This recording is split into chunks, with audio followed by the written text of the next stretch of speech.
Hello students, welcome to my channel. I am Rashmi, your maths teacher. तो इस video में हम देख रहे हैं वन शॉट वीडियो जो कि आपका है एपी चैप्टर के बारे में। तो ये हमारी जो सेकंड यूनिट है वो आज खत्म हो रही है। सेकंड यूनिट के जो 4 चैप्टर थे उसमें से हमने 20 मार्क्स को कैसे कैसे डिवाइड किया था वो हमने यहाँ पे देखा था। तो ये लास्ट हमारा सेकंड यूनिट का चैप्टर बचता है एपी।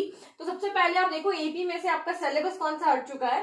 तो application in solving daily life problems based on sum of n terms. तो ये आपको यहाँ पे नहीं पढ़ना। मीन जो वर्ड प्रॉब्लम्स है वो आपके यहाँ से हट चुकी है, वो आपको नहीं देखना। सिचुएशन बेस्ड क्वेश्चन आते थे ना, जैसे इसमें अलग अलग क्वेश्चंस थे। अभी हम जब वीडियो में देखेंगे क्वेश्चंस तब मैं आपको बताऊंगी किस तरह के क्वेश्चन आपको यहाँ पे नहीं पढ़ना है। तो आपको सिर्फ 2 टॉपिक से रिलेटेड क्वेश्चन यहाँ पे पढ़ने हैं। टर्म ऑफ एन एपी, जहां पे भी टर्म का फॉर्मूला लग रहा है, सिंपल टर्म वाले फॉर्मूले आपके से रिलेटेड क्वेश्चंस आएंगे। और दूसरा आपका आएगा सम ऑफ एन एपी, यानी कि सम से रिलेटेड जो सिंपल क्वेश्चंस हैं आपकी जो फर्स्ट वाली जो एक्सरसाइजेस है उनके अंदर से जो आपके सिंपल क्वेश्चन इस एपी में से बनेंगे।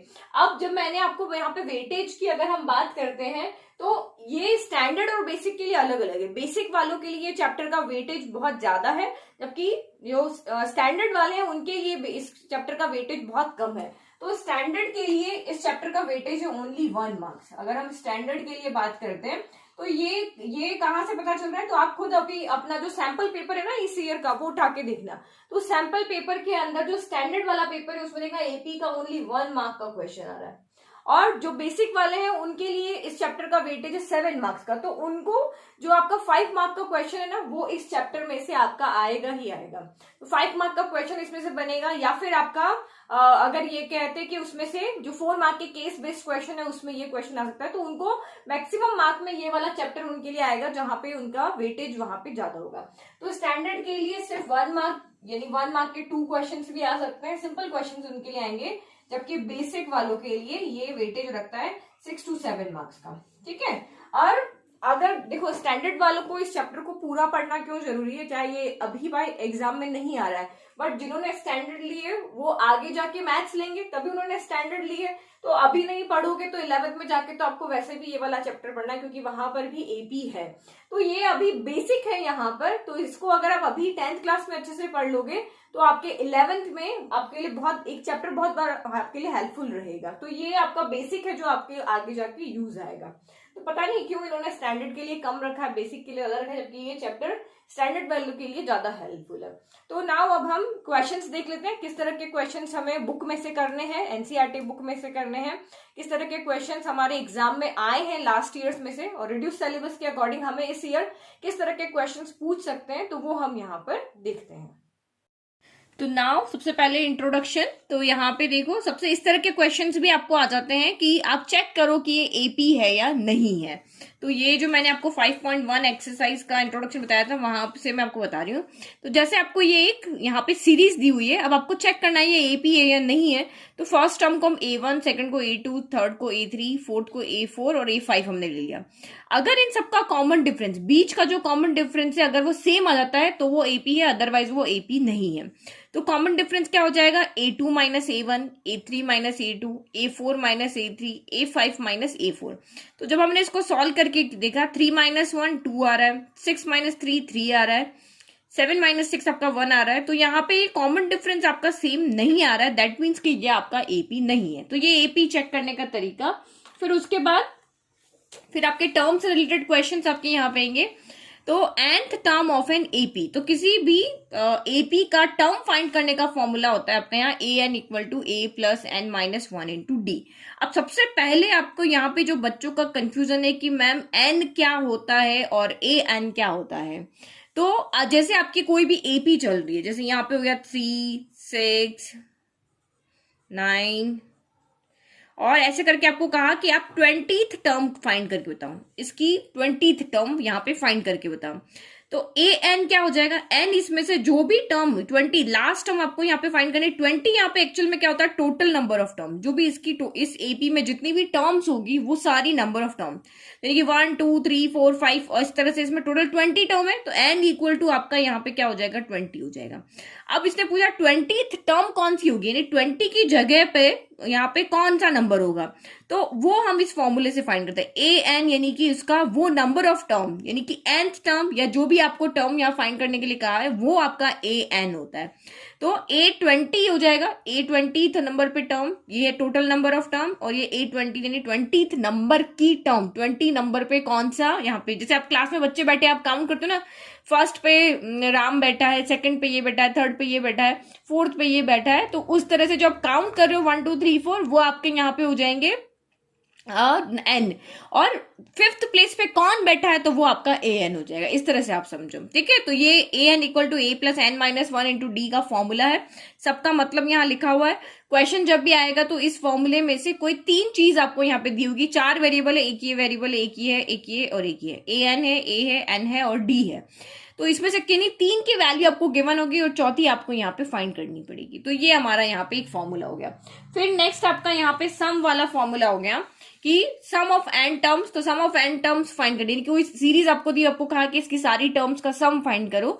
तो सम फाइंड करने के हमारे पास दो फॉर्मूला होता है। तो एक होता है S n equal to n by two 2a plus N minus 1 into D.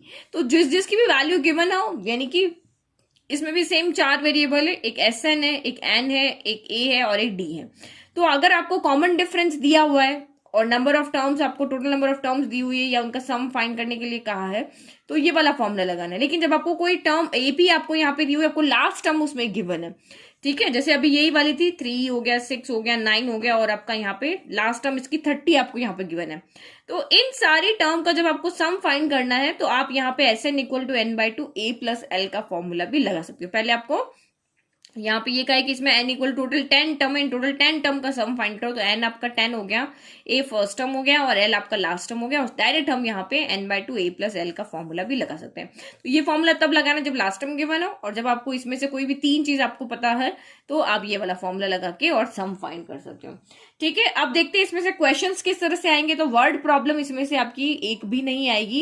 यही टर्म और सम से रिलेटेड जो क्वेश्चंस है वही क्वेश्चंस आपसे यहाँ पे पूछे जाएंगे। तो पहले हम एनसीईआरटी बुक देख लेते हैं, उसके बाद हम दूसरी लास्ट ईयर में किस तरह के क्वेश्चंस पूछे वो देखते हैं, क्योंकि ये चैप्टर भी बहुत इंपॉर्टेंट चैप्टर है एग्जाम पॉइंट ऑफ व्यू से।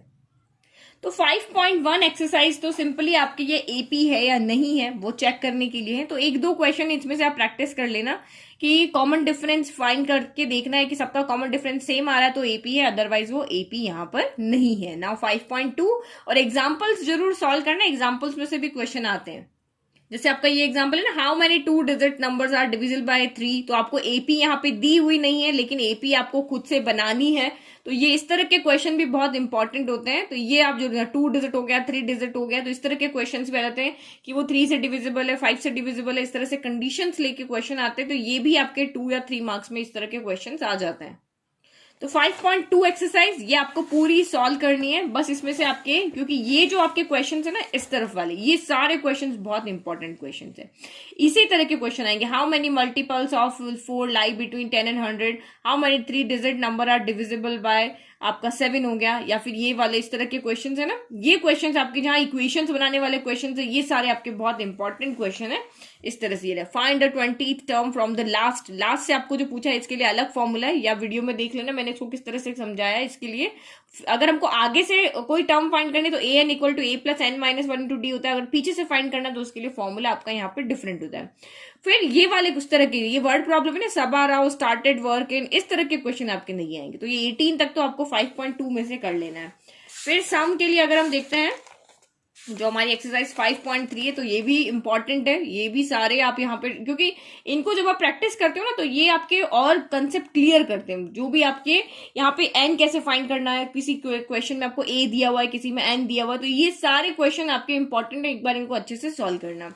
फिर अब आप इसमें से भी ये सारे क्वेश्चंस आपके इंपॉर्टेंट है। ये आपके 5 मार्क के क्वेश्चंस है, जिसमें आपको यहाँ पे एक एसएन वाला ये वाला क्वेश्चन है, ठीक है। ये क्वेश्चन आपका यहाँ पे क्या है, इंपॉर्टेंट है। फिर ये 15, 16, 17, 18 ये आपको यहाँ पे नहीं करना है। ये सारे इसमें से कोई भी नहीं करना है। इसमें से सिर्फ आपको ये फर्स्ट क्वेश्चन करना है, ठीक है। इसमें से नेगेटिव टर्म कौन सी ये फाइंड करना है। तो ये वर्ड प्रॉब्लम हमारे नहीं आ रही है, लेकिन ये बाकी क्वेश्चन जो बचे हुए हैं वो आपके सारे इंपॉर्टेंट है। अब देखो किस तरह के क्वेश्चन लास्ट ईयर्स में आए हुए हैं। तो find the common difference of an AP whose first term is 12 and fifth term is 0। तो अगर आपने एनसीईआरटी को अच्छे से सॉल्व किया ना तो ये आप इजीली वहां पे सॉल्व कर पाओगे। Find the common difference of an AP. आपको कॉमन डिफरेंस फाइंड करना है जब फर्स्ट टर्म इज 12, यानी कि आपका ए यहाँ पे कितना दिया हुआ है, आपको 12 दिया हुआ है, और फिफ्थ टर्म आपको 0 दी हुई, यानी फिफ्थ टर्म यानी पर्टिकुलर फिफ्थ नंबर पे कौन सी टर्म है, तो उसको हम A5 से डिनोट करते हैं। टोटल नंबर ऑफ टर्म नहीं कहा, अगर टोटल 5 टर्म कहते तो n होता, और पर्टिकुलर फिफ्थ टर्म की बात करी तो वो A5 हो जाएगा, ये आपका यहाँ पे 0 हो गया। तो अब आपको यहाँ पे क्या फाइंड करना है, डी फाइंड करना है। तो हमारे पास फॉर्मूला होता है an, कोई भी टर्म की अगर बात आ रही है कि आपको यहाँ पे फर्स्ट टर्म ये दिया हुआ है, सम का फॉर्मूला आएगा ना, इजीली आपको समझ में आ जाएगा, टर्म का फॉर्मूला लगेगा या फिर आपका एस एन का फॉर्मूला लगेगा। तो an इक्वल टू आपका फॉर्मूला लग जाएगा a plus n minus 1 into d. तो n यहाँ पे कितना है, यहाँ पे टोटल आपकी टर्म कितनी है, फिफ्थ टर्म इज 0, तो हम n इक्वल टू 5 ले लेते हैं। हमारे पास 5 टर्म का सम 0 है, फर्स्ट टर्म हमारे पास है, तो n इक्वल टू 5 ले लेते हैं। a गिवन है, a5 गिवन है, ये हमें पता है, ये हमें पता है, और आपका यहाँ पे n हमें पता है, तो d तो आप सॉल्व कर लोगे इजीली। फिर ये तो आपका एनसीईआरटी का इक्वेशन है, how many 2 digits are divisible by 3। तो 2 डिजिट्स चाहिए, तो आप ये गड़बड़ मत कर देना कि 3 से सीधा स्टार्ट कर दो। 2 डिजिट चाहिए तो 3, 6, 9 ये नहीं लेना है, 12, 15, 18 से लेकर के 99 तक लेंगे, क्योंकि 99 के बाद आपके 100 स्टार्ट हो जाता है और वो 3 डिजिट का नंबर हो जाता है। तो सम करना है तो आप n equal to n by 2 a plus l भी कर सकते हो, लेकिन यहाँ पे पहले आपको क्या करना पड़ेगा, n फाइंड करना पड़ेगा। हमें नहीं पता यहाँ पे नंबर ऑफ टर्म्स कितनी है, तो ये क्वेश्चन इसीलिए लॉजिक वाला है। आपको यहाँ पे अच्छा, आपको सम नहीं फाइंड करना, आपको डिजिट्स बताना है, सिर्फ आपको बताना है कि कितने नंबर्स यहाँ पे होंगे, कि 2 डिजिट के, कि 3 से डिवाइड होंगे, तो यानी कितने नंबर होंगे, तो हमें टोटल नंबर बताना है, दैट मीन्स हमें n फाइंड करना है। तो a यहाँ पे 12 हो गया, d यहाँ पे आपका a यहाँ से हमने फाइंड कर लिया, a आपका यहाँ पे 12 हो गया, d आपका यहाँ पे 15 माइनस 12, तो 15 माइनस 12 आपका 3 हो गया। तो यहाँ पे और an हमारे पास यहाँ पे क्या है, लास्ट टर्म जो होती है वो हमारी nth टर्म, तो ये an भी हमें यहाँ पे पता है, तो इजीली आप n फाइंड कर लोगे। सिंपल क्वेश्चन है, इसमें फॉर्मूले में लगा, तो यहाँ देखो आपको डिटेल में सॉल्यूशन दिया हुआ है, ये पूरा सॉल्यूशन आपका, अगर आपका यहाँ पे ये क्वेश्चन आ जाता है 2 मार्क में, तो इस तरह से आपको पूरा सॉल्व करके बता देना है, और 1 मार्क में अगर आता है तो इस तरह से सॉल्व करके बता देना है, ठीक है। फिर देखो 2019 में भी क्वेश्चन आया, find the common difference of the AP. अब कॉमन डिफरेंस फाइंड करना है, तो आप यहाँ पे क्या करोगे, वी नो दैट इसको a1 ले लो, इसको a2 ले लो, इसको a3 ले लो, a2 माइनस a1 कर दो, या a3 माइनस आप यहाँ पे a2 कर दो, तो आपको यहाँ पे कॉमन डिफरेंस मिल जाएगा, ठीक है। और दोनों यहाँ पे इक्वल आना चाहिए, ठीक है। वो तो हमें प्रूव नहीं करना, हमें सिर्फ यहाँ पे कॉमन डिफरेंस फाइंड करना, तो इसमें से इसको सब्ट्रैक्ट कर दो, या इसमें से इसको सब्ट्रैक्ट कर दो, आपका कॉमन डिफरेंस आ जाएगा। फिर ये आपके इक्वेशन बनाने वाले, the fifth term of an AP is 26। तो फिफ्थ टर्म यानी आपको यहाँ पे क्या दिया हुआ है, A5 दिया है, वो कितना है 26, एंड इट्स 10, उसी एपी की जो 10th टर्म है, दैट मीन्स A10 आपको यहाँ पे दिया हुआ है 51, फाइंड द एपी। तो ये भी एनसीईआरटी बुक में है आपका क्वेश्चन। A5 तो हमें टर्म का फॉर्मूला पता है, A5 क्या होता है, a plus n minus 1 into D होता है। तो n कितना है, यहाँ पे जो भी नंबर लिखा वो आपका n है, तो a प्लस 5 माइनस 1 यानी a प्लस 4d, वो आपको 26 दे दिया, और ये आपका 51 है, तो a प्लस 10th टर्म है, तो a प्लस 10 माइनस 1 यानी 9d आपका 51 हो गया। एलिमिनेशन मेथड लगा लो, इसको सॉल्व करो, साइन चेंज हो जाएंगे, a से a कैंसिल, तो इस तरह से इसको सॉल्व करोगे तो d आपका यहाँ पे 5 आ जाएगा, d की वैल्यू इसमें रख दोगे किसी भी एक में, चाहे फर्स्ट में रखो चाहे सेकंड में रखो, आपका यहाँ पे a आ जाएगा। फिर हमें AP बनानी है, फाइंड द AP। तो AP कैसे बनेगी, सबसे पहले a लिख दो, फिर a में कॉमन डिफरेंस ऐड कर दो, 6 प्लस 5 11 हो गया, फिर अगेन अब कॉमन डिफरेंस ऐड करो, 11 प्लस 5 आपका यहाँ पे 16 हो गया, ठीक है। फिर और नेक्स्ट क्वेश्चन देते हैं, find how many integers between. ये वर्ड में बहुत गलती होती है, बच्चे सबसे ज्यादा गलती करते हैं, हाउ मेनी इंटीजर्स बिटवीन को भूल जाते हैं और इन वर्ड को भी उसमें इंक्लूड कर लेते हैं, ये जो इंटीजर्स आपको दिए ना इनको भी इंक्लूड कर देते हैं। तो ये वर्ड क्वेश्चन को बिल्कुल अच्छे से पढ़ना, बिटवीन कहा है या इन दोनों को भी लेने के लिए कहा है, ठीक है। तो बिटवीन कहा है मतलब ना इसको लेना है ना इसको लेना है। तो how many integers between 200 and 500 are divisible by 8। तो 200 के बाद सीधा, क्योंकि 200 जो है वो भी यहाँ पे 8 से डिवाइड होता है, ये देखो 4 टाइम गया, 2 टाइम गया, 4 टाइम बच गया, 5 हो रहा है ना डिवाइड, तो ये नहीं लेना, ठीक है। ये कि एक मेरा स्टूडेंट था, उसके सिर्फ ये एक क्वेश्चन गलत आया था, पूरा 80 में से उसके 80 मार्क्स आते हैं, सिर्फ वो एक क्वेश्चन इस वर्ड को नहीं पढ़ने से गलत करके आ गया था। तो इसीलिए वहां पे अब थोड़ा सा क्या होता है, वहां पे एक तो पेपर जल्दी जल्दी कम टाइम, जितना टाइम उसमें उस पेपर को कंप्लीट करना है, तो ये थोड़ा सा क्वेश्चन पढ़ने में गड़बड़ जाती है, तो क्वेश्चन ठीक से पढ़ना। तो 200 भी डिवाइड होता है, बट हमें ये नहीं लेना है क्योंकि हमें बिटवीन का है, तो 200 के बाद सीधा 208 होगा डिवाइड, 500 नहीं होता, लेकिन 496 आपका डिवाइड होता है, बाकी के नंबर फिर 4 डिजिट में चले जाएंगे। तो अब आपको हाउ मेनी इंटीजर्स यानी कि n फाइंड करना है। तो सबसे पहले a आपके पास है, d आपके पास है, लास्ट टर्म आपके पास यहाँ पे है, यानी कि इसको हम an भी कह सकते हैं। तो फॉर्मूला लगा लो, an equal to a plus n minus 1 into d, सारी वैल्यू पुट करो और n आपका यहाँ पे कितना आ जाएगा 37 है, यानी कि कितने इंटीजर्स है जो 8 से डिवाइड होते हैं, तो 37 इंटीजर्स है। ठीक है, फिर अब 3 मार्क्स के क्वेश्चन देखते हैं। तो 3 मार्क्स में तो ये देखो, divide 56 into 4 parts in AP such that the ratio of the product of their extremes यानी first and fourth to the product of middle second and third is 5:6। तो आपको 56 को यहाँ पे 4 पार्ट में और डिवाइड भी इस तरह से करना है कि वो एपी में हो। तो जब भी आपको जितने भी पार्ट में डिवाइड करना, अगर वो इवन होता है ना तो अलग रेशियो होते हैं, अगर वो ऑड नंबर होता है तो अलग रेशियो होते हैं। अगर वो ऑड नंबर है तो ए हो जाता है, देन ए प्लस डी हो जाता है, and then a minus d हो जाता है। लेकिन यही अगर आपका इवन नंबर है, ये 4 आपका इवन नंबर है, तो ये रेशियो इस तरह से हो जाते हैं। देखो, ए प्लस डी, ए माइनस डी, ए प्लस 3D, ए माइनस 3D। तो ये मैंने आपको जब आपको चैप्टर पढ़ाया ना, वहां मैंने अच्छे से इसको एक्सप्लेन किया। तो ये आप याद करके रख लेना, जब आपके पार्ट्स में डिवाइड करते हैं तो ऑड नंबर के लिए ये रेशियो रहते हैं, ये एपी होती है, और इवन नंबर के लिए ये एपी होती है। फिर आपको यहाँ पे क्या कहा है कि इन सबका सम है, डिवाइड 56 इंटू 4 पार्ट। तो हमने इनको 4 पार्ट में डिवाइड किया, तो इन सबका सम भी आपका 56 आएगा। तो सम हमने किया, सॉल्व किया। तो ये इस तरह से डिवाइड करने का ये रीजन होता है कि यहाँ पे क्या होता है, डी सारा कैंसिल हो जाता है, -3D से +3D, -D से +D, तो हमें इजीली ए की वैल्यू यहाँ पे मिल जाती है। ठीक है, तो ये हमें यहाँ से ए की वैल्यू मिल गई है। फिर सच दैट, फिर आपको यहाँ पे एक कंडीशन से तो हमें एक आंसर मिल गया, 56 इनका सबका सम होगा। The ratio of the product of their extremes यानी कि ए फर्स्ट और ए फोर्थ, इनका रेशियो, तो ए फर्स्ट टर्म हमारी ये रही, सेकंड ये रही, थर्ड ये रही, फोर्थ ये रही। तो ये इन दोनों के प्रोडक्ट को डिवाइड करना है इन दोनों के प्रोडक्ट से, और ये रेशियो आपका 5/6 आ रहा है। फिर उन्होंने क्या किया, ए की जगह पे वैल्यू पुट कर लिया, इसको पूरा सॉल्व किया, तो डी आपका यहाँ से +-2 आ गया। तो हमारे 4 पार्ट्स यहाँ से हो गए।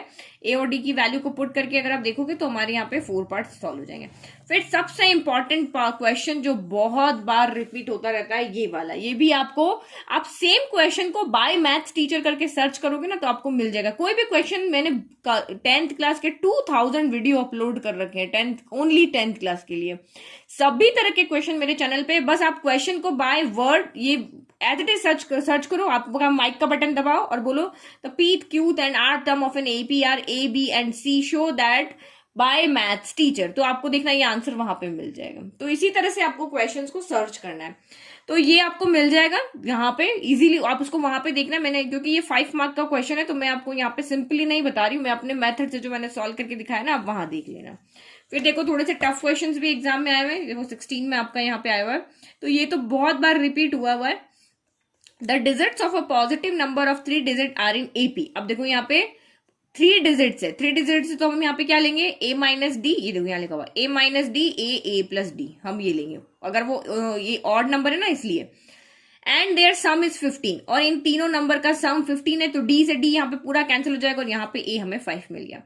The number obtained by reversing the digits is 594 less than the original number. अब आपको यहाँ पे क्या है कि the digit of a positive 3 digit का हमारे पास कोई नंबर है, जैसे कि 576 है, यही ले लेते हैं। ठीक है, तो इसने यहाँ पे क्या कहा है, the number obtained by reversing the digits, ये अभी आपका एक्चुअल में नंबर क्या है 576 है, तो हम इसको एक्सपांड फॉर्म में कैसे लिखते हैं, 500 + 70 + 6 ऐसे ही लिखते हैं। तो यहाँ देखो, इसको a माइनस डी, जो फर्स्ट डिजिट हमारी a माइनस डी है, जो 10th डिजिट है वो हमारी a है, और जो 1st डिजिट है वो a प्लस डी। तो इसको 100 से मल्टीप्लाई कर दिया। अब हमने इसको क्या बना दिया, नंबर बना दिया। जब डिजिट की बात हो रही थी तो हमने डिजिट को, देखो यहाँ पे क्या कहा है, the digits of a positive number of a 3 digit are in AP and their sum is 15। उन डिजिट्स का सम 15 है, तो हमने नंबर का सम नहीं किया, डिजिट्स यानी 5 + 7 + 6 किया, तो वो हमारा यहाँ पे कितना आ गया, 15 आ रहा है। लेकिन अब यहाँ पे क्या है, द नंबर, जब नंबर की बात होगी तो नंबर आपका इस तरह से होगा, नंबर इस फॉर्म में लिखते हैं। हमने ये वाला किया है ना, पेयर ऑफ लीनियर इक्वेशन में नंबर्स नहीं बनाए, वहां पे भी डिजिट्स होते थे, तो डिजिट्स को सॉल्व करते हैं। नंबर है तो नंबर इस तरह से बनेगा कि ये 500, फिर ये आपका जो आपने टेंस पे, जो आपने 100 पे रखा 100, देन आपका टेंस को 10 से, और फिर आपका ये हो गया। तो ये हमारा सोल्यूशन आ गया। और रिवर्स करना है, इस डिजिट को रिवर्स करना है। रिवर्स करना है मतलब आपका यहाँ पे क्या हो जाएगा, जो 6 जो 1 से वो 10 की जगह चला जाएगा, जो 10 से वो 1 की जगह चला जाएगा, और बीच वाला बीच में ही रह जाएगा। तो the number obtained by reversing, तो ये आपका नंबर बन गया 100। पहले ए प्लस डी इधर था, अब ए माइनस डी इधर चला गया, उसको सॉल्व कर लिया। और आपको यहाँ पे कंडीशन भी दी है कि यहाँ पे the number obtained by reversing the digit is 594 less than. तो ये यहाँ पे इस रिवर्सिंग डिजिट इक्वल टू जो आपका ओरिजिनल नंबर था उसमें से उसको 594 सब्ट्रैक्ट किया, सॉल्व किया। ये टॉपर के आंसर ने लिखा हुआ, देखो ये जो इस तरह से लिखा ना, टॉपर का आंसर है। तो डी इक्वल टू आपका -3 आ गया, और नंबर इसमें आपने पुट करके ए फाइंड कर लो और इस तरह से इसको सॉल्व कर लो। तो ए तो हमने पहले ही फाइंड कर लिया था ना, तो ए और डी पुट करके नंबर आ गया। फिर for what value of n are the nth term of 2 APs are equal। तो यहाँ पे आपको क्या कहा है, n की कौन सी वैल्यू के लिए इन दोनों AP की nth टर्म इक्वल होगी। तो हम लेट कर लेते हैं कि इसकी an और इसकी an, इसकी स्मॉल लिया, इसका कैपिटल है, दोनों nth टर्म इसकी इक्वल होगी। इसके लिए इसका फॉर्मूला लगा लो, इसके लिए इसका फॉर्मूला लगा दो, और आप यहाँ पे इक्वल रख दो। फिर इसको सॉल्व कर लो, तो आपका यहाँ पे आंसर आ जाएगा कि n equal to 13th term होगी, वो आपकी यहाँ पे क्या होगी, इक्वल होगी।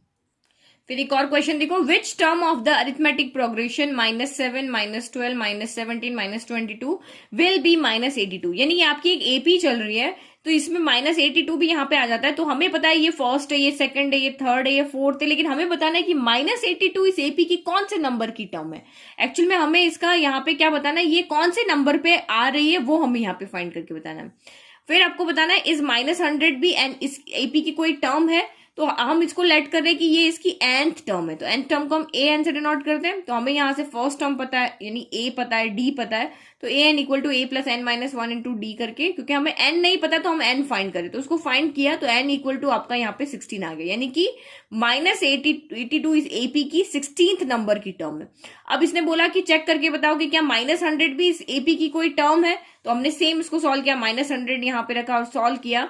तो यहाँ पे अब हमने यहाँ n लिया था ना, हमने 100 को यहाँ पे m ले लिया, क्योंकि इस n इक्वल टू आ रहा, दो सेम वेरिएबल होंगे, कंफ्यूजन हो जाएगा।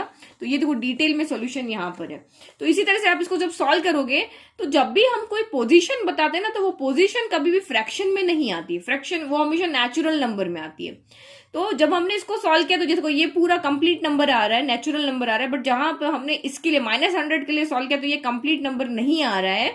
तो हम यहाँ पे रीजन क्या लिख देंगे कि ये एक फ्रैक्शन में नंबर, और पोजीशन कभी भी n कभी भी फ्रैक्शन में नहीं होता है, तो इसीलिए ये हमारा -100 इसकी कोई टर्म नहीं है। तो ये डिटेल सॉल्यूशन आपको इस तरह से लिख देना है। अब ये सम वाले में से क्वेश्चन देखो, ये हमारे टर्म वाले थे।